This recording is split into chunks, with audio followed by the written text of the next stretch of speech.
Now I want to talk through some of the specifics of what we can do about our balance and preventing falls, and how movement really is medicine.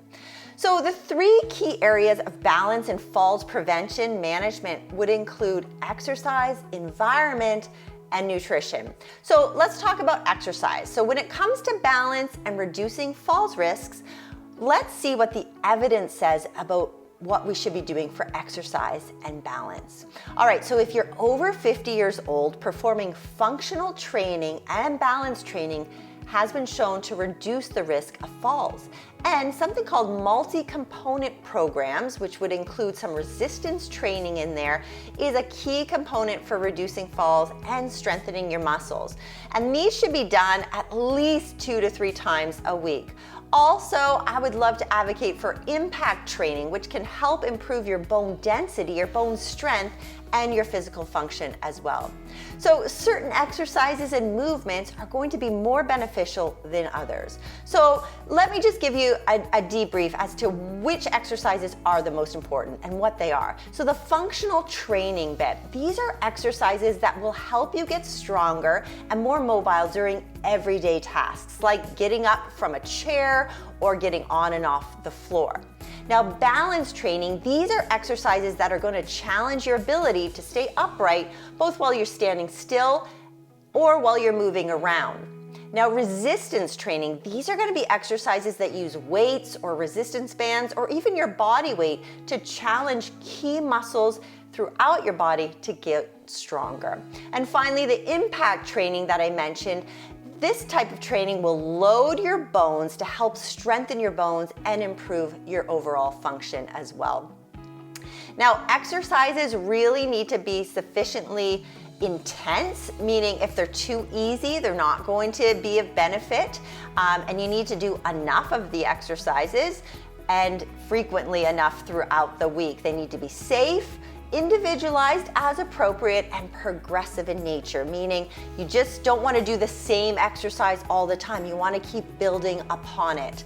All right, now the benefits of exercise are lost once you stop it. So just remember that it's so important to continue exercising, okay? So we can't just exercise for a few weeks or a few months, stop, and continue to reap the benefits. We need to keep going to continue to get the most out of exercise.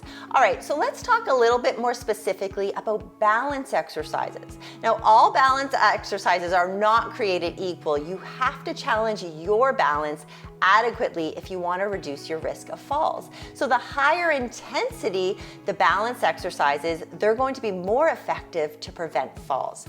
Balance exercises need to be intense enough to challenge you and make a difference. So that's going to look different for each person. All right, so if you want to rate your effort when you're doing a balance exercise, okay, this is kind of this rating scale we would use. So to rate your effort to maintain your balance during an exercise, you can use a scale from 1 to 5. 1 would be no effort. It's so easy, there's no effort involved. Number 2 on this scale would be a little bit of effort. 3, some effort. 4, a lot of effort. And then 5 would be max effort, okay, to maintain your balance during this specific exercise. So when you're exercising at a higher balance training intensity, you may notice a couple of things. Perhaps before you start that exercise, you pause, you hesitate because you think, oh, this is tricky, this is going to be a little challenging. Maybe you need help from a person or an object to get into the position, or maybe it takes more than one try to actually get into the position. And that's okay. That just means that that is going to be a more challenging or more intense balance exercise. Now, during the movement or exercise, you might notice, if it's challenging enough, that your breathing changes a little bit, or you need to take 1 or more steps in order to keep your balance. Maybe you're moving your arms or grabbing hold of something or someone. You're maybe stiffening your body to keep your balance.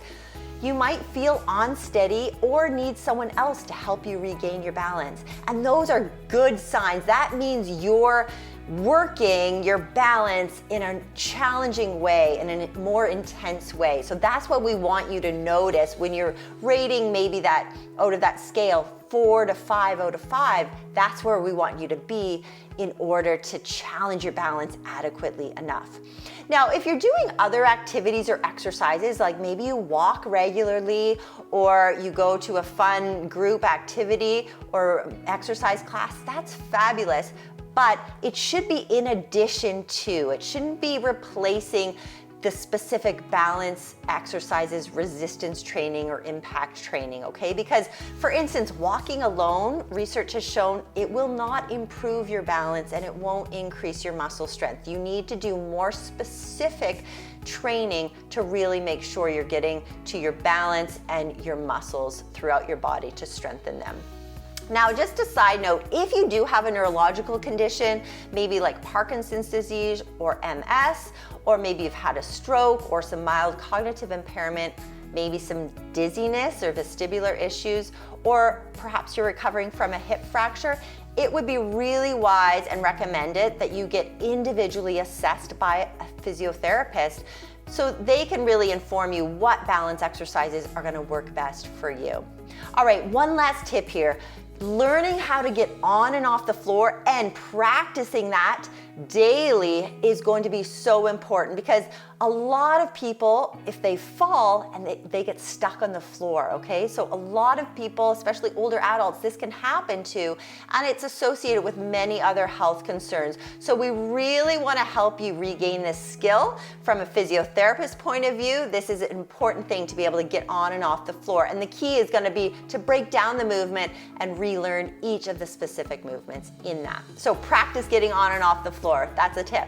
Now that we know a little bit more about the importance and the types of exercises we should be doing as they relate to balance and falls management, in the next video, let's talk a little bit more about how we can make our environment and our nutrition work for us.